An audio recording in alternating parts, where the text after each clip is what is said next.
एक breaking news समोर येते। सौदी अरेबियातून कच्च्या तेलाचं जहाज आता मुंबईत पोहोचलंय। हल्ल्यापासून वाचण्यासाठी सिग्नल सिस्टीम बंद ठेवण्यात आली होती। लायबेरियाचे झेंडे लावून शेनलॉंग जहाज मुंबईत दाखल झालंय। अधिकची माहिती या संदर्भात आपण जाणून घेऊयात आमचे प्रतिनिधी कृष्णा सोनार वाडकर यांच्याकडून। कृष्णा, खरं तर ही दिलासादायक बातमी म्हणावी लागेल, काय अधिकची माहिती आहे?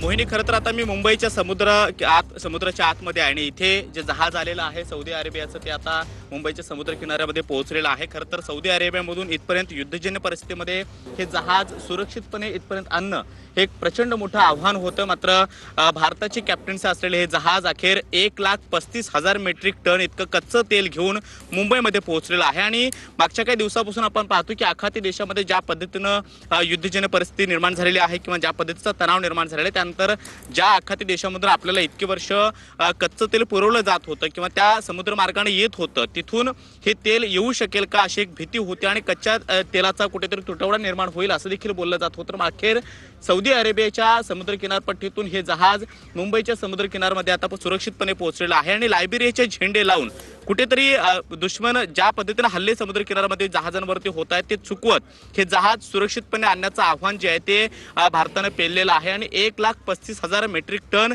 इतकं कच्चं तेल जे आहे ते आता माहुलमधल्या रिफायनरीमध्ये पाठवलं जाईल आणि तिथून पुढे जो काही पुरवठा आहे इंधनाचा तो संपूर्ण वेगवेगळ्या ठिकाणी ज्या पद्धतीचं मार्जिन ठरलेलं असतं त्या पद्धतीने केला जाईल। मात्र खरं तर हे जहाज जे शेनलॉंग नावाचं जहाज आहे त्या जहाजाची क्षमता ही 1,35,000 मेट्रिक टन इतकी होते आणि ते सौदी अरेबियामधून इथपर्यंत आणणं हे या युद्धजन्य परिस्थितीमध्ये एक मोठं आव्हान बनलेलं होतं। मात्र अखेर हे जहाज जे आहे ते आता मुंबई पोर्टमध्ये पोहोचलेलं आहे। गेटवे ऑफ इंडियापासून आतमध्ये जिथे हे जहाज उतरवलेलं आहे तिथे आपण आता पोहोचत आहोत आणि दूरवरची दृश्य आपण पाहतो की इथे अनेक मोठ्या वेगवेगळ्या भागातून आखाती देशातूनच असेल किंवा इतरही मोठ्या देशाच्या समुद्र किनारपट्टीच्या भागातून जे काही कच्चे माल असतात ते मोठी जहाजं या सगळ्या परिसरामध्ये येत असतात आणि सौदी अरेबियासारख्या भागामधून किंवा जो समुद्र किनारपट्टीचा जो मार्ग या जहाजांसाठी निवडला जातो तिथे युद्धजन्य परिस्थितीमधून मागच्या काही दिवसापासून होत असलेला हल्ल्यांचा जो काही तणाव आहे तो पाहता अशा पद्धतीचं पहिलं जहाज जे आहे ते भारताच्या या समुद्र किनारपट्टीमध्ये सुरक्षितपणे पोहोचलेलं आहे आणि त्यामुळे भारताला हा एक मोठा दिलासा मानला जातोय। खरं तर पुढची दृश्य आपण पाहतोय। नक्कीच धन्यवाद कृष्णा दिलेल्या या सगळ्या सविस्तर माहितीसाठी।